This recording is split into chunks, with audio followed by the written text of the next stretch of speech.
It's your boy Carl. I'm back with another story time. It's like my 9th, 10th story time. But yeah, before the video start, man, make sure y'all like, comment, subscribe. We almost at 200 subscribers. We trying to get to 1K. We gonna get there in due time. But yeah, so this story time is about my 2 jail experiences. First time I went, I only did a day. Second time I went, I only did 2 months. It might not seem long to y'all, but I promise, jail ain't no place nobody want to go. It don't matter how gangster you is, how cool. It's just like jail, that shit too boring. Like, even though it's not made to be fun, as everybody know, but like, me personally, I ain't trying to go back. That shit whack as fuck. Boring as fuck.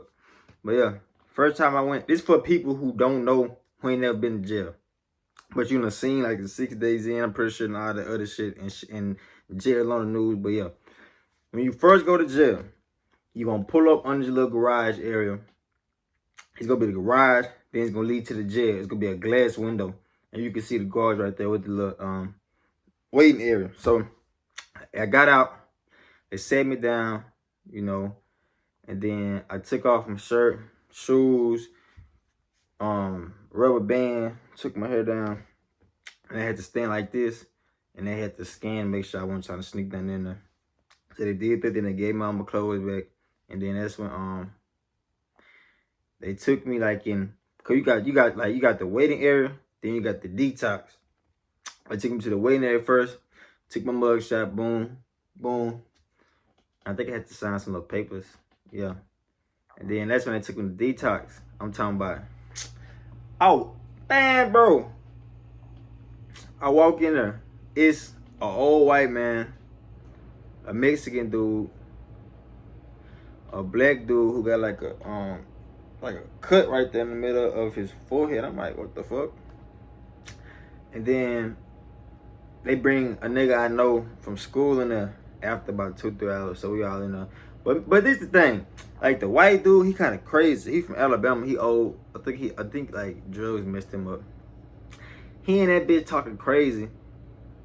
Like he just like, you know, them weird people that just burst out talking. But then he says something about your daddy ain't raised you right. I'm like, bro, like, man, what the fuck are you talking about? Like, I'm like, what? I'm like, you talking to me?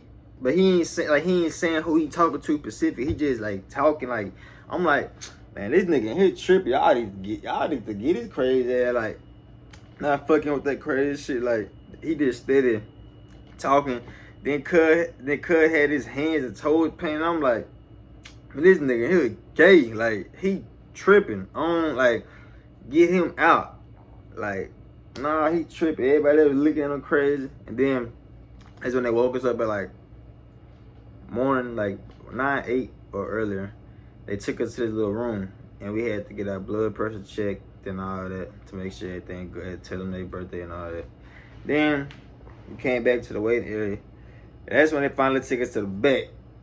When they you got like pods, you got different pods and shit. I was in pod 4. This like the first time. So yeah, they take me to pod 4. I walk in. I ain't know nobody in that bitch. Yeah, cause I'm from Shreveport and I was in Ruston. I don't know nobody down there like talking about. So I walk in. It's a couple young niggas in there, old heads, the usual. Everybody just chilling, and then they this old man, he helped me with the sign in on the tablet. But my shit wasn't working because I wasn't there long enough. I was on there for like a day. So now I call my people, I'm like, but really I called my sister before I went to jail and told them like, man, before they go to jail, bro. Let everybody know. So that's when I called my people. I'm like, I should have a bond. Soon I said bond me out and I'll pay out back when I get out. So the next day came, 12 o'clock. Still don't hear, and I'm thinking, oh my gosh, I'm not getting out this bitch. It only been a day. 3, 4 come, still nothing. 7 o'clock come, call. I'm like, ooh, forget up out of there. So I got out, then I went back to school, and then I had sent my dad the money that they had used to bail me. I paid them back and shit. Yeah, that was that time. That time was cool. So yeah. And the second time I went to jail in March. This is the crazy thing. Like, the day I went to jail, I just came from court. It's like, damn, I'm cursed or something. Like, what the fuck? Like, the day I just left court, I went to jail. So, how can I put it? I go to jail this time. I walk in, same shit, take everything off, scan me. But this time, the folks had me a jumpsuit. I'm like, oh, I'm gonna have to sit in this bitch a little minute. Cause the first time I ain't had no jumpsuit. I was just really in there, waiting. But I had the pants and shirt, but I ain't had no jumpsuit this time. Well, it's dinner the same thing, but yeah. And they let me keep everything the first time. This time, they wouldn't let me keep nothing. I could have kept my shoes, but alright, just give me some little jail slides and shit. So, this time I was at detox for like 3-4 days. This time I was in detox for a little minute. Then they finally took me to the back. So, they take me to the back.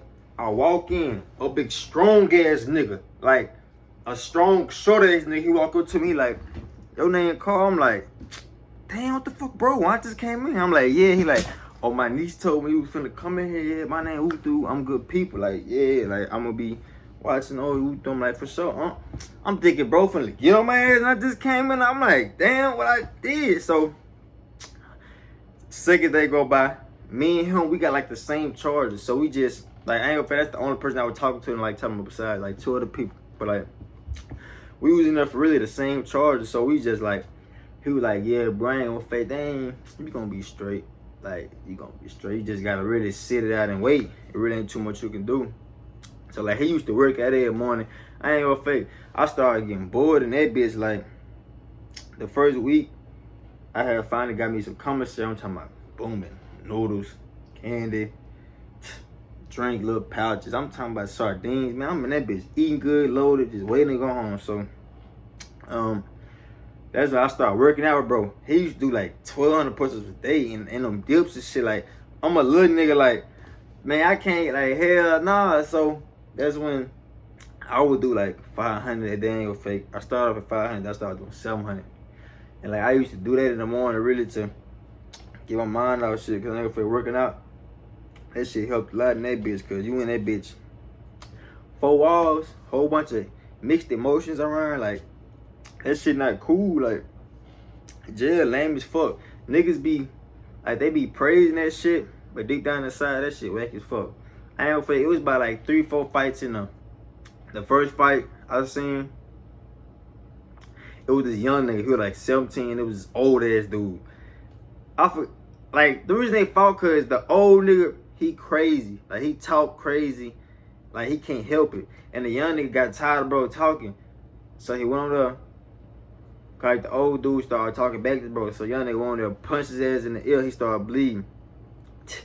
And that's when the old dude had got a mop bucket. Threw it at his head. That's when they start hitting. And then, like, they just, like, I think somebody broke it up. They just stopped before the guards kind of, they laid back down. Cause it was early morning when this shit happened. And then everybody kept going back doing that. The second fight I seen was the same little dude, but it was an older dude this time. Like, the young nigga had his gang tattooed out here.